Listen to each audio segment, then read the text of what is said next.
परमपिता परमात्मा पूर्ण ब्रह्म सारी सृष्टि के रचनहार कबीर देव कबीर साहब जी की असीम रजा से आप सभी पुण्यात्माएं सत्संग सुनने के लिए उपस्थित हुए। इस कलयुग के अंदर सबसे दुर्लभ है सत्संग प्राप्त होना।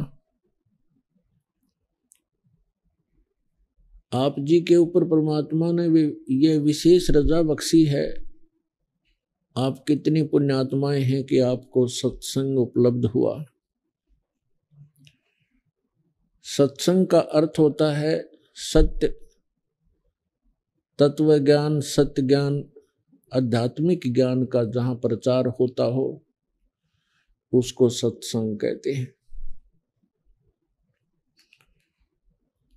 अध्यात्म मार्ग के अंदर हमने अपने आध्यात्मिक ग्रंथों को ही आधार मानकर आगे कदम बढ़ाना होगा, क्योंकि आज तक जो भी धर्म या उस धर्म के अंतर्गत फॉलोवर, उनके अनुयायी जितने भी हैं, वे प्रारंभ से ही अपने धर्म ग्रंथों को सर्वोच्च मानते हैं, उत्तम मानते हैं, शिरोधार्य मानते हैं। तो आज भी हमने उनको शिरोधार्य ही मानना होगा। और जो भी धर्मगुरु अपने धर्म ग्रंथों के विपरीत ज्ञान दे रहा है उसको हमने अब छोड़ना होगा, तभी हम भक्ति मार्ग में सफल होंगे। इसके लिए पवित्र श्रीमद् भगवत गीता अध्याय नंबर 16 का श्लोक नंबर 23 और 24 पर्याप्त है हमें समझने के लिए।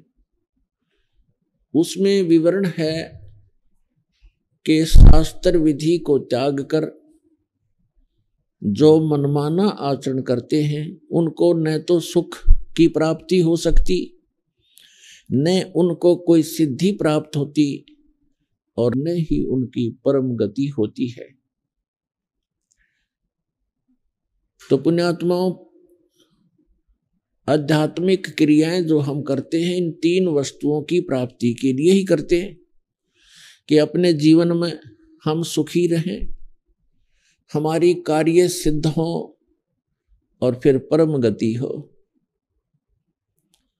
और ये तीनों ही पदार्थ शास्त्र विरुद्ध साधना करने से वंचित रह जाते हैं। इसलिए 24वें श्लोक में श्रीमद् भगवत गीता अध्याय नंबर 16 के कहा है, इससे तेरे लिए अर्जुन